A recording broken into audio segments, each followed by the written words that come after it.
The holiday offers and shopping madness have begun. And I hope you'll consider supporting my small business by gifting relief this holiday season. Whether you're shopping for clients, those white elephant parties, stocking stuffers, or gifting something helpful for your parents, grandparents, favorite athlete, or first responder, MJ Relief is a one-size-fits-all PhD-formulated muscle rub for those chronic aches and pains. And don't worry, it contains 0 THC. MJ is strong enough for performance athletes and gentle enough for sensitive skin. And to relieve your wallet this holiday season, save 40% off your MJ purchase through December using promo code GIFT40 at checkout. That's GIFT40 when you shop mjskinrelief.com. Code GIFT40 at mjskinrelief.com. Welcome. You're listening to Casually Baked, the podcast, home base for the canna curious. Thanks for tuning in. It's high time. We had a high time together. Yes, it's high time. We had a high time. Hi, y'all. Welcome to Casually Baked. I'm excited to welcome today Keith Villa.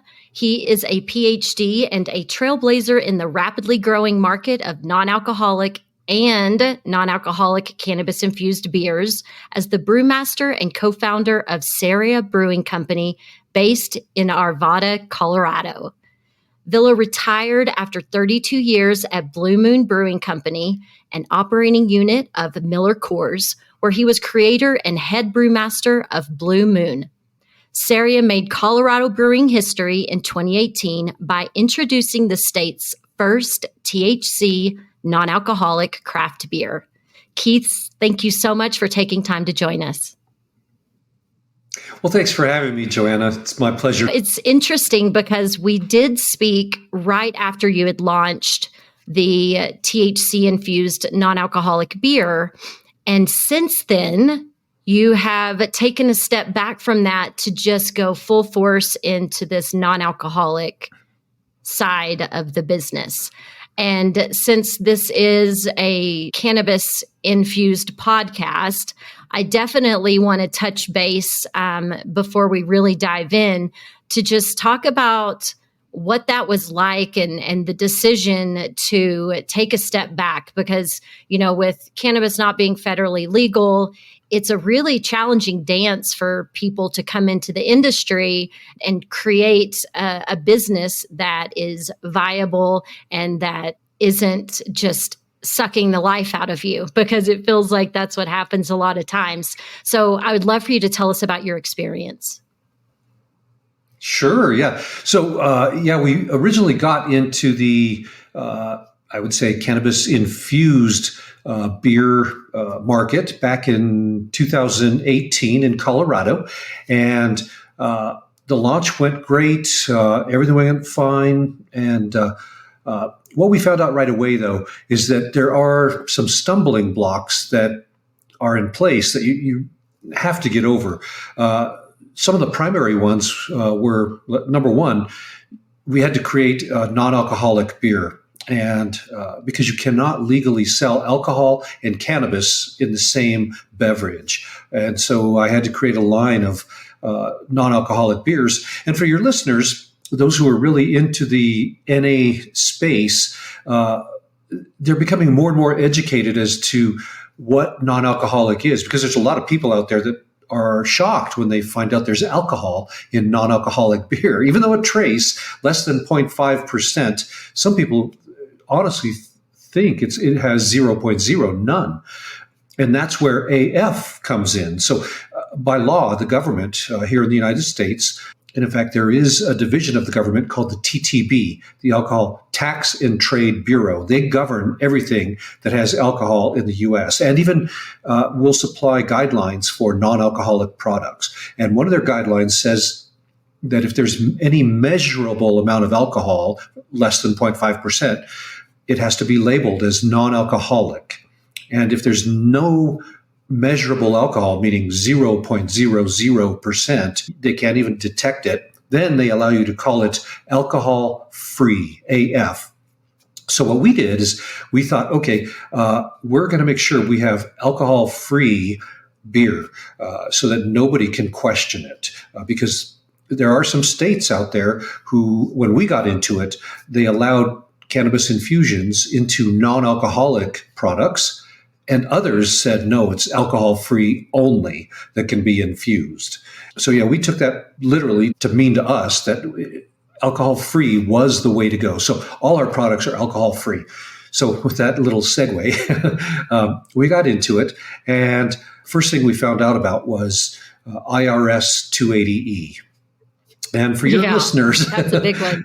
for their listening pleasure, what it is that in the U.S., the government doesn't care what you do to get your income, whether you are doctor, lawyer, baker, butcher, or even a crack dealer. As long as you pay your taxes, you're in good standing with the federal government. The minute you don't pay your taxes, they will be after you.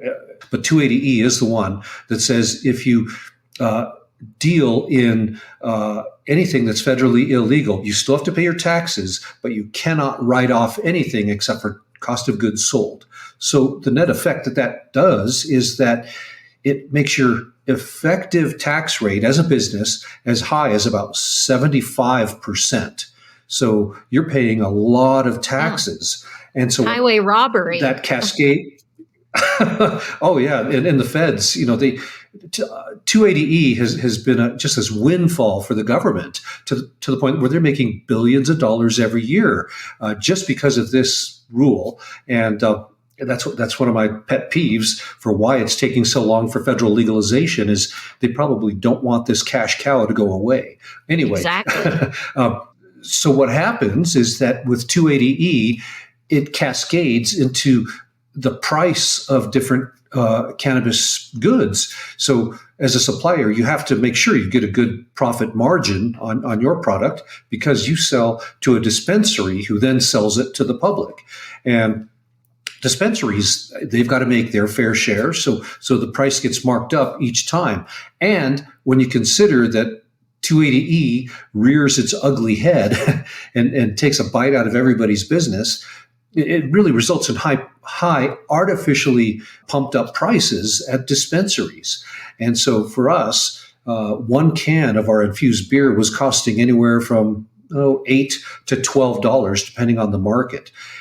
And you can imagine on the alcoholic non-infused side, if you went to a liquor store, you could buy a 6-pack of a pretty decent beer, and in our beer too, our non-alcoholic, for anywhere from I'd say $8 up to about $11. So the price differential was huge, and so it was really tough. Number one, to keep the prices low and still have a good margin, but also offer a product in dispensaries for people to buy that wanted to enjoy a nice low dose experience like a beer, but get it at a good price. That was really hard to do. So we did it for, from 2018, and we backed out of the market last year after, 2022? So about 4 years. And we were in Colorado and California. And we finally said, this is really troublesome. It's tough to do. And also, that was just a couple of the high level things.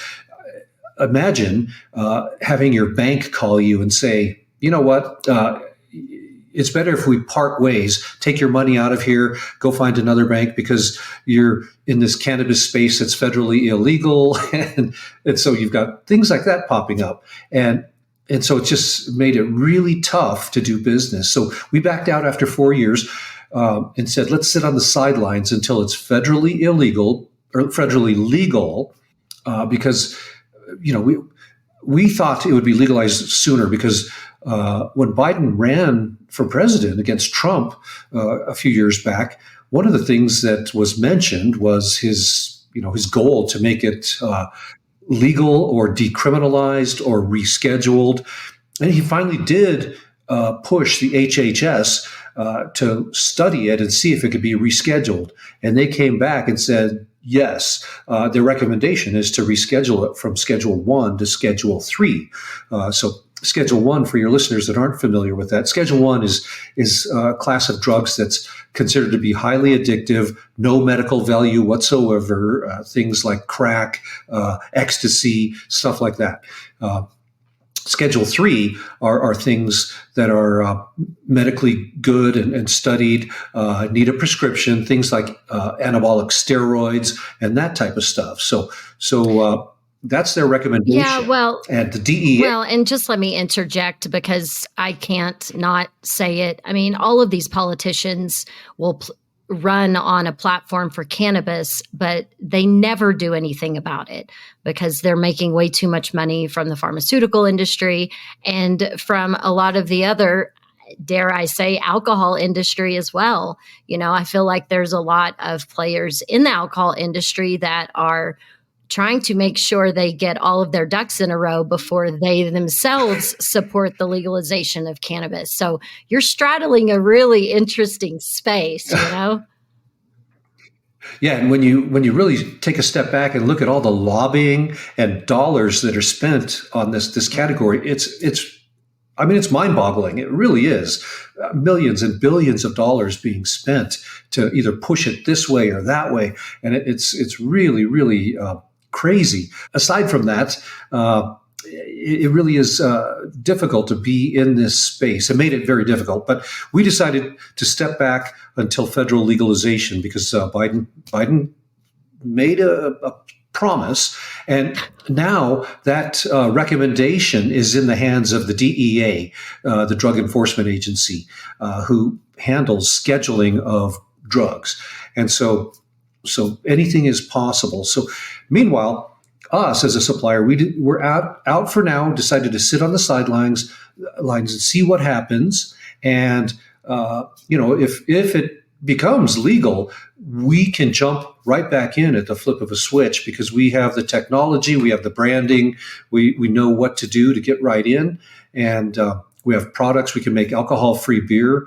I actually have a patent for making alcohol-free beer, which I can talk about a little bit later, but we can jump in quickly and get right back into it and make any style of beer or any fermented beverage and get it out there and infuse it with cannabis. And we know how to infuse it. Excellent. Too. So I'm curious if you have any stats on what the sales are of the NA category in these cannabis legal states, because it seems to me like in the states that legalize, there is a reduction in the use of alcohol, but I don't know that for sure. I felt like you might have access to some of that info.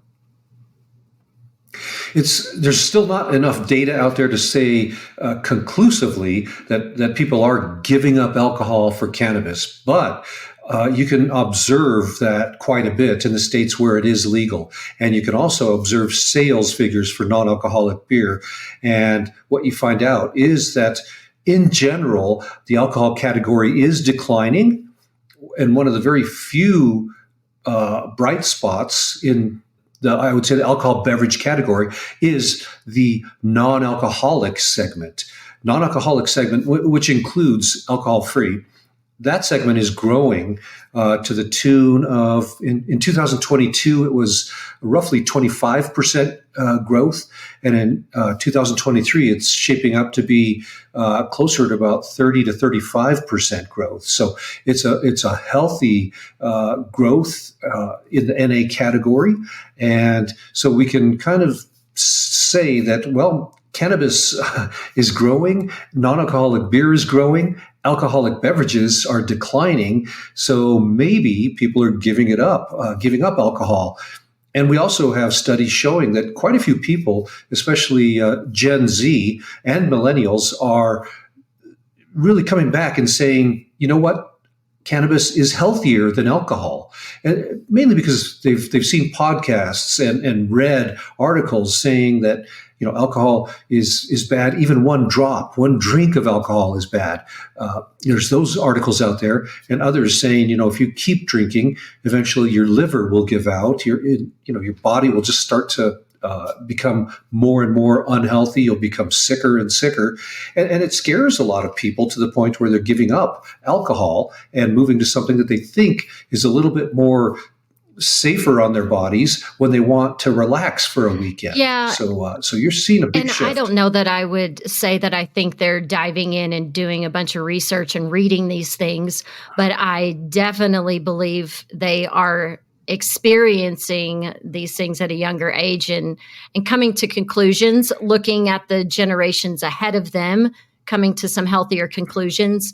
In fact, I was doing some homework, digging around on the NA segment, and recently in London at the Innovation in Non-Alcoholic Beverages Conference, during a Heineken presentation, he was saying, and of course this is in the UK, but they were claiming that Gen Z alcohol consumption has dropped 25% in the last 4 years. And that only 8% of English, young, and legal drinking age consumers drink at least once per week, which they said this figure stood at 50% 10 years ago.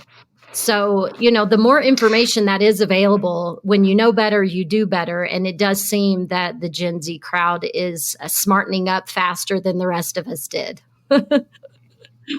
Oh yeah, no, that's for sure, and it really is interesting because they are also very well educated. They don't just jump on something before studying it, and that's why I tend to believe that they are finding out that there's something there that giving up alcohol maybe is healthy, and swapping out for cannabis. But of course, at the same time, there are some drawbacks. Like for cannabis, there's plenty of articles coming out showing that smoking it, whether you're talking joints or bongs, it is bad for the lungs.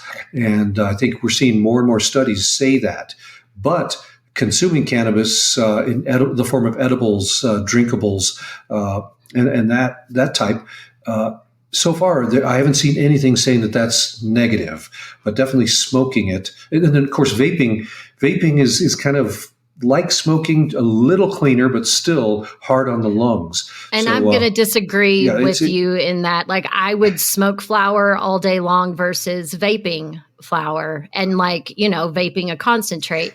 I think it's really everyone choosing the method of consumption that's right for them. And it's how you smoke, it's not taking giant bong rips and at a really high temperature. It's like, what device are you using? Are you, you can vaporize flour and have, an amazing experience with that. So, I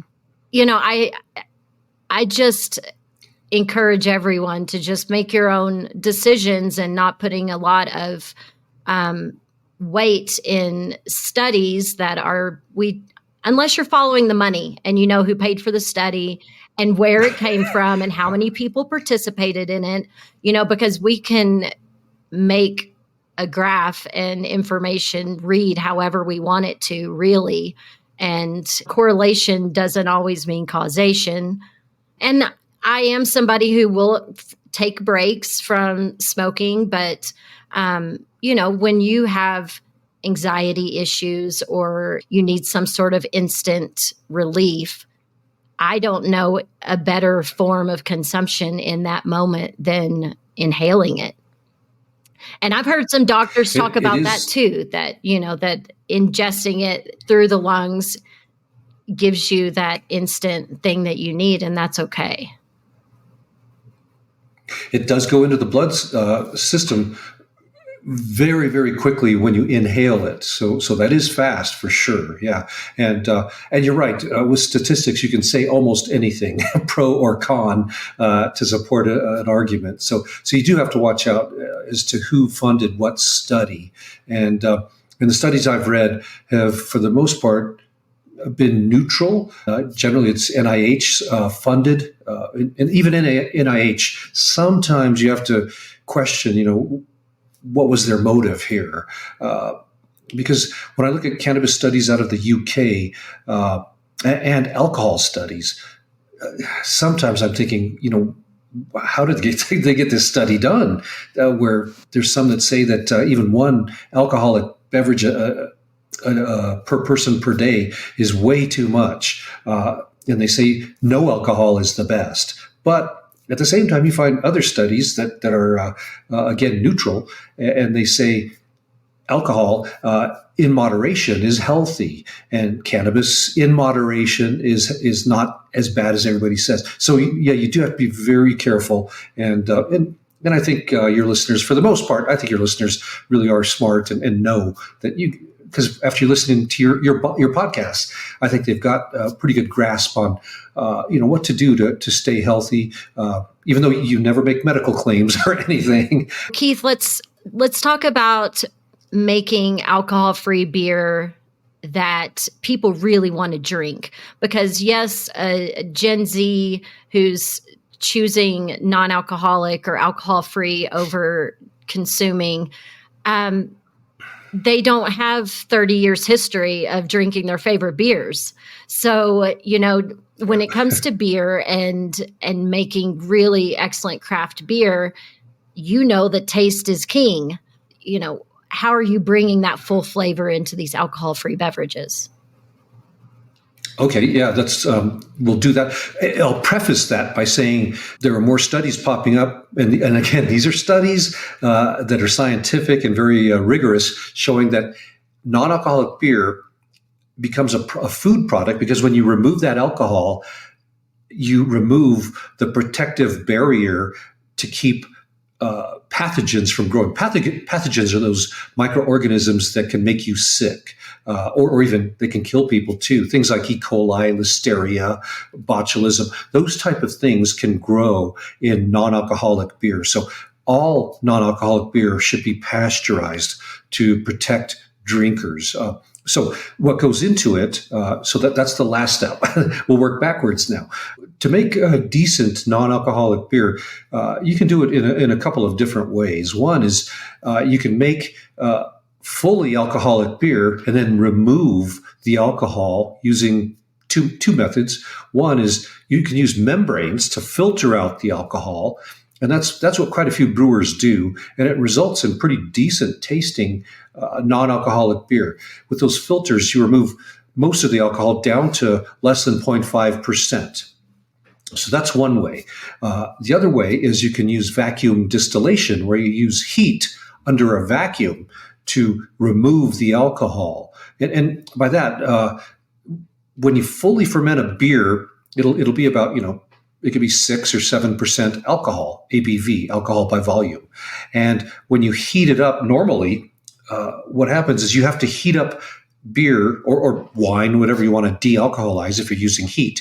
You heat it up to about 173 degrees Fahrenheit, and then the alcohol starts boiling away. But if you do it under a vacuum, you only have to heat it up to like 65 or 66 degrees Fahrenheit, and that alcohol under a vacuum starts boiling away under that at a lower temperature under vacuum. So it protects the flavor of the beer. So vacuum distillation is the other way. So you've got membrane filtration and you've got vacuum distillation, two ways to remove alcohol from a product and make it still taste like beer or like wine, I guess. Anything that had alcohol, you could remove it. And vacuum distillation. Well, just out of my own ignorance, membrane filtration, what is that? Like, kind of describe that the way you just did the vacuum distillation. So with membrane filtration to remove alcohol, alcohol is a tiny, tiny molecule, and then you've got water and all these other molecules that are very, very, very tiny. And so in order to get alcohol to be filtered out, what you have to do is you have these very tiny membrane filters, and alcohol won't just go through them. You have to use a lot of pressure to push the liquid through them. And so, and then as the alcohol goes out with some water, you have to replenish that water in your base, your main beer. And so you're using high pressure, pushing it through, and that's how you get rid of the alcohol. And you can't get it down to 0.00, but you can get it less than 0.5. If you want to make alcohol-free beer, then you use vacuum distillation, because that can get you down to 0.00%. So that's kind of the difference between the two methods, the main methods. There is another method for making non-alcoholic beer, and that's called arrested fermentation, and that's what a lot of small brewers do. What you do there is you make your beer mix beforehand, and then you start the fermentation, but you stop it when you get to that less than 0.5%. So in other words, you start the fermentation, you let it go just for maybe an hour or hour and a half, something like that. And then you stop it by putting it, you turn down the temperature, get it really cold, filter out the yeast, and then you have non-alcoholic beer. And then the last way you can do it is you use a special yeast and then now there are many different types of specialty yeasts that don't ferment the main sugar in a brewery situation, which is called maltose. So maltose is the main sugar that yeast ferments and eats and turns into alcohol. But there are these special yeasts that don't eat maltose. But there is a small amount of glucose, which is a very simple sugar in the beer mix. And so those yeasts will make that, and they'll make non-alcoholic beer, but they won't touch the maltose. And so that's how some brewers make non-alcoholic beer. Interesting. Okay, so in your book, out of these methods that you've just talked about, obviously you're not teaching us how to do the vacuum model at home. Which ones do you cover in your book? So in my book, I geared it towards craft brewers and home brewers. So the easiest way to do it at home is to actually use heat and just heat it up to 173 degrees Fahrenheit. You will lose some flavor, but you'll be able to get it down to non-alcoholic level, and then you could infuse it with cannabis and get that extract in there and have a good drinkable cannabis beer. And in my book, I recommend sticking with darker styles of beer like porters and stouts, because those are more amenable to those darker flavors when you heat up the beer. You can still have success with lager beers, lighter colored lagers, but it's a little bit tougher, and you probably will end up with a few minor off flavors, but you still can make some drinkable beers that you can infuse. Okay, that's a hot tip. Good information. So let's talk then about when you are making this and you're trying to really keep those flavor profiles. So if you are losing some of that stuff, is there something that you can add after the fact to bring some of that back? Or is it once that process is over, you got what you got? There are different tricks you can use, and things like if you do lose some of that beer characteristic, what you can try to do is mix it with. You can make a second batch, which is always a little more troublesome, but you can make a second batch and not heat it up as much so that you get less distillation of the alcohol, and blend it in with your other beer to get it up to that 0.5% level. And as home brewers, if you're making this stuff at home, we're talking approximations. And I think it's in my book, I talk about it. I think it's where when you're boiling, and when I say boiling at 173, the beer, it's not actually boiling, it's the alcohol that's coming off, and you can smell it as this stuff is heated. You smell this kind of a sweet solventy smell coming off the beer, and that's the alcohol being boiled off. So I don't want your listeners to get the picture in their mind that this is bubbling and bubbling like a big cauldron. It's warm and it's coming off like that, and at the same time there is a little bit more flavor coming off, or a little bit of flavor coming off. And so to replenish that, what you could do is blend it with another batch of beer that's been distilled, but a little less distillation, so you have more flavor kept in. And so the mixed batch should have more flavor and be a little more enjoyable. But at the same point, if you follow the guidelines, you should end up with a beer that's flavorful and drinkable, and really is something you can enjoy with friends. So if we are doing this at home, what is the batch size? So if I follow one of the recipes in your book, which we'll make sure to share with everyone in the show notes, what does a batch end up being? So typically about five gallons, give or take, and I think a lot of people can find a pot to fit about 5 gallons, and if not, there are a lot of these. They call them home brew stores or home winemaking stores, and if you Google one, you'll find one near you because they're widespread across the U.S. Home winemaking and home brewing was made legal here in the U.S. back in 1978 under Jimmy Carter's administration. So since that time, the homebrew shops that have risen up across the U.S. has just been mind-boggling. Search for a homebrew shop online and buy all the stuff you need there to make these 5-gallon batches at home. And some people even go up as high as 10 gallons and double that batch size and get bigger pots. And because some people end up really enjoying this hobby, and some even take it further and become craft brewers, which is how a lot of craft brewers started in the U.S. Okay, so now I'm at home. I've made my non-alcoholic beer, and now I want to infuse it with cannabis. Where does that part come in the process? So I think a lot of home brewers who have done it once or twice are familiar with adding in the hops. The hops are the green-colored plants. Hops are a cousin of cannabis. They're in the same family of plants called Cannabaceae. And hops are unique because they have compounds that smell like beer, like your favorite IPA. The main aroma in IPAs comes from hops. It's the terpenes in those hops. And hops also have specific little compounds called alpha acids. And it's these alpha acids that makes beer bitter. So most people taste an IPA or a beer and they say, oh, that's bitter. It's because of those alpha acids. They as you boil the beer, these alpha acids become what's called isomerized. And that's when they become very bitter. And that's when you get that real beer taste. And so you add these during the boil. If you tried to use cannabis during the boil, you end up losing a lot of the nice aroma compounds and the cannabinoids. So the cannabinoids like THC, CBD, CBG, CBN, etc., those are very hydrophobic.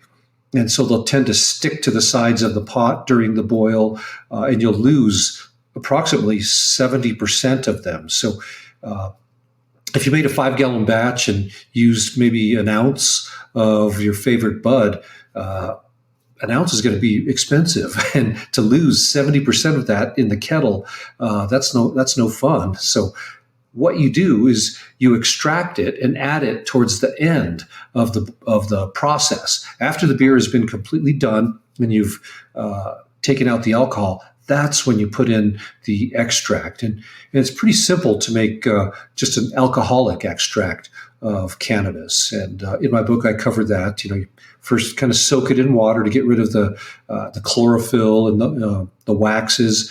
And then after that, you start extracting by putting it into alcohol like Everclear, just a real nice, strong, flavor-free, strong alcohol, typically 95%. And you let it stay in there a good 24 hours all the way up to a week, depending on how long you want it to sit and extract. And you do decarboxylate it first, don't you? I should take a step back and say, yes, Okay. Before you wash it and everything, you have to decarboxylate because similar to hops, I mentioned earlier how hops under heat, they become isomerized and turn into that classic bitterness that we find in beer. Cannabinoids, the cousin, they have to be decarboxylated to be activated into something your body will use. And I should also say that when they're not decarboxylated, so standard acidic forms of cannabinoids have also been found to be healthy for your body. Yeah. So you can consume those. In fact, there was an article written during the peak of the pandemic showing that if you had acidic forms of cannabinoids, CBD, THC, and consume those, though actually it was in vitro, not in vivo. So they took a virus, COVID-19 virus, and they exposed them to the acidic forms of the cannabinoids. And what they found was those things were unable to duplicate and replicate. And in fact, some were even killed by these things. And so they said, okay, we can try it with animals. And I think the first trials showed a lot of promise. So before decarboxylation, if you want to consume a little bit on your salad or in your meal, it's proving out to be pretty healthy. THCA is excellent for inflammation. So when that acid molecule is still bound to the cannabinoid, or however, I don't even the molecular structure of it, blah blah. I don't know those words, but it doesn't make you high. It's when you decarboxylate it that it activates the psychoactive effects of THC. So if you want to have the healthy benefits of it without the high, then don't decarboxylate. Exactly. And that's a really good tip, because a lot of people think, oh, is it going to get me high? And it's like, no. Once you decarboxylate it, though, that's when you activate it. And to decarboxylate, you heat up these compounds. You heat the extract up. Typically, it's about 130 degrees C. And when you do that and hold it for 30 minutes or so, you'll really get this stuff fully activated to the point where it's all decarboxylated and ready to do its work. But that's not Celsius. And so you do that first. Is it 130 Celsius? C. Okay. Roughly there. So what is that? 240 degrees Fahrenheit? I feel like that's a little high. So, I don't know, but it's in the book. it's in the book, and I have a table showing that that's what you want to do for fast decarboxylation. You can certainly do it at a lower temperature, but it takes a longer time to get it fully decarboxylated. So yeah, I'm talking about really if you want to get this done quickly, that's what you do, and then you take your material. Decarboxylate it, soak it to get rid of all the chlorophyll, the green compounds, the waxes, and then that's when you extract it in ethanol, and not too much ethanol. And then after like a week's time or so, you've got a good extract that you can then put into your non-alcoholic beer or water, coffee, whatever you want. Because in an alcohol extraction, then the cannabinoids that have been activated can go in without being oily and floating to the top or sticking to the sides of your cup. So it's a very easy way to do it at home. But when you read the book and go through the motions, you'll become an expert pretty quickly, because people have been doing this type of work for a long time. I think the first book on brewing with cannabis, the first and only book that I'm aware of, was published in 1996 by Ed Rosenthal, the godfather of cannabis. And nobody ever did anything with that category until my book, the second one, which was published in 2021. And I'm hoping that more people get into it and publish even better books in the future as people become creative and come up with better and better things.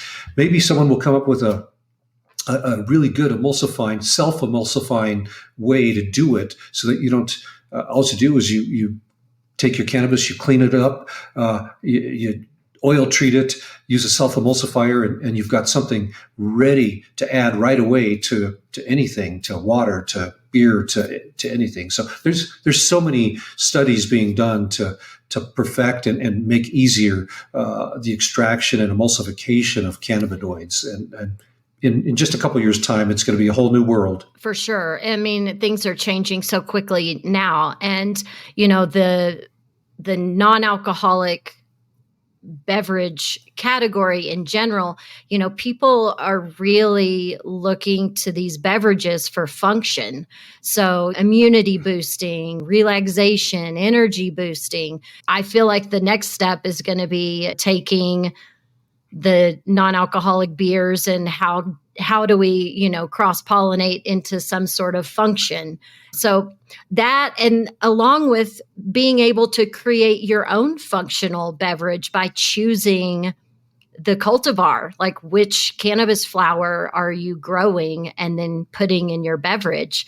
You might have one that's like, this is my nighttime beer and this is my daytime beer, the one I'm watching sports drinking, So it's fun to think about all of those things and how you get to be the master experimenter in those things for yourself. Oh yeah, you're absolutely right. I think in the future, we're going to be at a point where you can go to a dispensary or even just a store like CVS or Walgreens and grab little packets of different cannabinoids that are water soluble, and you make your own at home. Things like you might get THCV and humulene, a terpene, and put them together as a really nice weight loss natural. I don't want to say drug, just a natural, functional ingredient that can rival things like Ozempic and those, but something really natural. Because that's in my book. I talk about how you can have the entourage effect with certain cannabinoids and terpenes, and really get pain relief, go to sleep a lot easier, lose weight. There's so many things that are physiologically active that you could take advantage of. And in the future, I have no doubt that these are going to be available, that you could just add them in and really get the functional beverage that you want, and the things that can help your life, things to be creative. Because there's cannabinoids out there that allow your creativity to just spike, some that make you brave, like you can just get out and do anything, and some that are like Viagra. I mean, there's just so many out there to help whatever condition you have. There's over 100 cannabinoids in the plant, which is crazy, and they haven't all been identified as to what they do in the body. Which with the descheduling of cannabis will help us dive more and more into these things. And it's interesting that people now are a little more awake to the pharmaceutical drug industry and looking for alternatives instead of immediately just accepting the prescription and getting on the pills, because there's so much that can get disrupted in our regulatory systems of our body, our production of dopamine, serotonin, those sorts of things with a lot of the drugs on the market. And the more educated consumers get, the more interested they're going to be in learning about these natural, cannabinoids and terpenes that they can include into their lives in a very meaningful way without disrupting habits or things that they enjoy doing. Exactly. And I think the majority of your listeners are going to do just that, just find these things that are functional, that can benefit their life in one way or another. And some of your listeners probably also may, this cash register ding may go off in their head saying, oh, I could probably make some money there if I find this particular variety of cannabis that's high in these cannabinoids and, extract it and figure out what it does, maybe give it to you and your friends. And it's like, oh man, I feel really creative.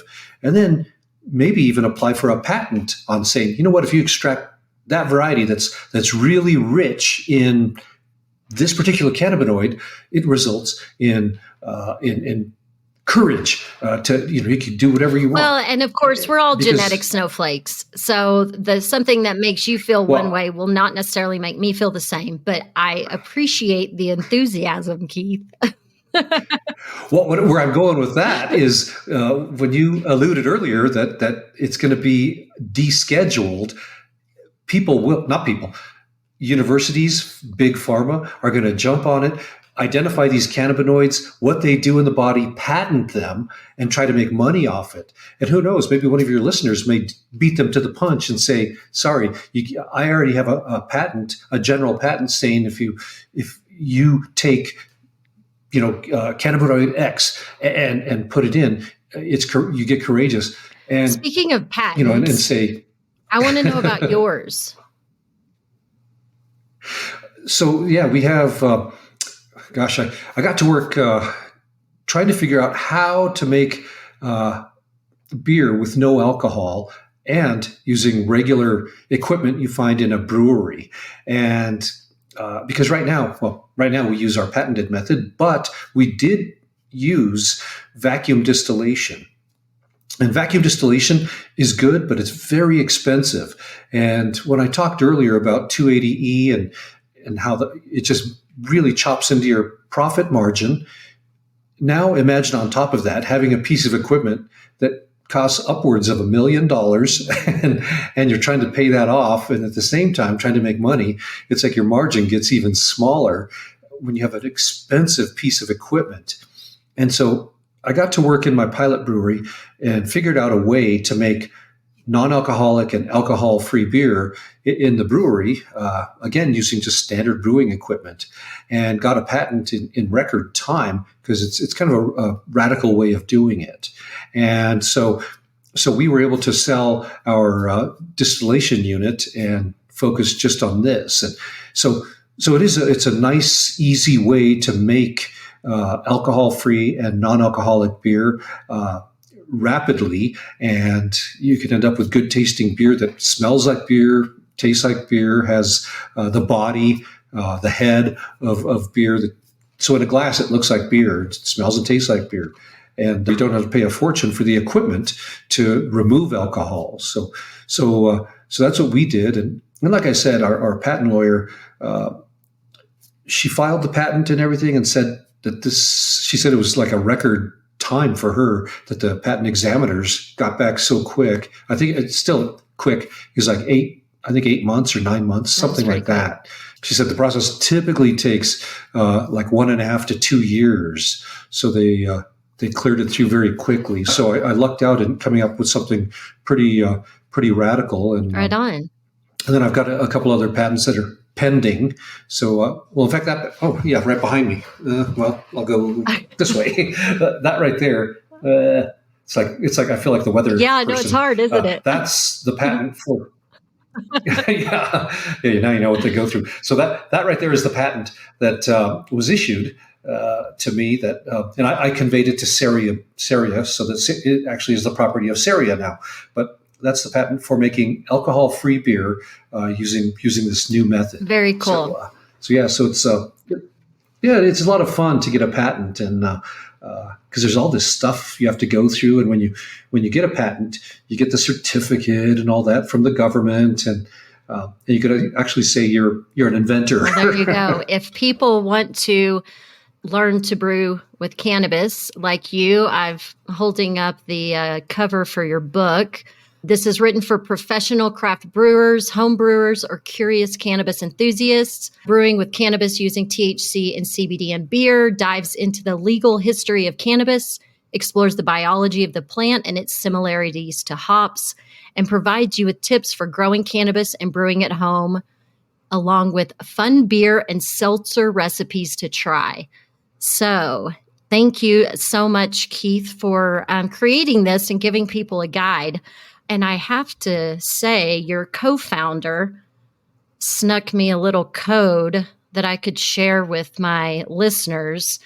If you go to sariabrewing.com and use code BAKED15, that's BAKED15, you can get 15% off of an online purchase of Saria's alcohol-free beer, and that's good through the end of the year. So if you're going home for the holidays and you want to take some to share with your family, it's sariabrewing.com. That's CERIA brewing.com. And I should mention we have two flavors. One is Belgian white, which is similar to Blue Moon, since that's what made me famous. And the other one is an IPA. So we have a West Coast IPA that's dry hopped with two hops that are pretty familiar to IPA aficionados. One hop is called Citra, and the other is called Amarillo. And together they give a really nice, I would say, citrusy character to the IPA. But again, both are alcohol-free. And please use the code and order away. And it's good till the end of the year for your listeners. I love it. Now, is there anything that I didn't ask you that we need to touch on before we wrap? Gosh, time goes by fast. Gosh, no, but I think the one thing we alluded to is that things are changing so fast. We've got cannabis now, and like I said, in the future, things are going to be so different. You'll probably have cannabis extracts to take home and just create your own functional beverages at home that are unique to you, that can help you. And I've got colleagues that are working on water-soluble mushroom extracts too, because as you know, mushrooms also hold a lot of promise. There's a lot of really, really healthy things in mushrooms. So I think the future is going to be so different, and we're going to have so many functional ingredients to use. And it's just going to be a whole different world. You saying that, I think I remember reading something in your book about how mushrooms can help with the bitterness effect. Is that true? Is that what I read? Oh, yeah, that is very true. Yeah. There's extracts of mushroom that can actually, you can get them and put them into your beverages as you put in the cannabinoids, because cannabinoids are naturally bitter. They're, as I said earlier, they're cousins of the hop plant. And so whether you're talking THC, CBD, CBN, CBG, they have this natural bitterness to them. And in some situations, that's fine, like beer, coffee, tea. Those are naturally bitter beverages. But if you're trying to make like a seltzer or something that doesn't it shouldn't be bitter, you want to block that. And some ways to block it are by adding salt or sugar, but another way is using mushroom extract. And that blocks that bitterness so that you can drink it and not taste the bitterness of the cannabinoids and enjoy them and get that functionality without suffering through the bitter taste. So, I love that. Yeah, it's mushrooms, I think, there's going to be such a big future for mushrooms. And I think a lot of your listeners probably already know that. So I don't have to say that. But to me, that's a fascinating part is before not too long, we're going to see a lot of things change for the better. And I think people are going to benefit and come up with great functional beverages and functional products. I agree. Nature is amazing, right? Oh, yeah. All right. Well, if you would like to connect with Keith and Jody and the rest of the family at Saria Brewing, they are on Instagram at Saria Brewing, and Facebook, it's at Saria Brewing Co. at Saria Brewing Co. So, Keith, thank you again for your time and for sending me the book. It was an interesting read, and I'm excited to go home and share it with my sister. I was sending her screenshots of different pages, and she's like, "Where is this book? And are you buying it?" And I was like, "I already have it. I'll bring it home." So anyway, thank you for the work that you're doing in the space. Oh, it's my pleasure. And I'm pushing the envelope just a little bit, but I know sooner or later, some of your listeners are going to be pushing it even more. And this space is just going to blow up. And I think it'll benefit everybody. So I'm a firm believer that cannabis really is this natural wonder. Amen. Well, thank you very much. And thank you all for tuning in. I hope you will take this episode and puff, pass it on. Yes, it's a high time. We had a high time together. Casually Baked, the podcast, was created, recorded, and produced by yours truly.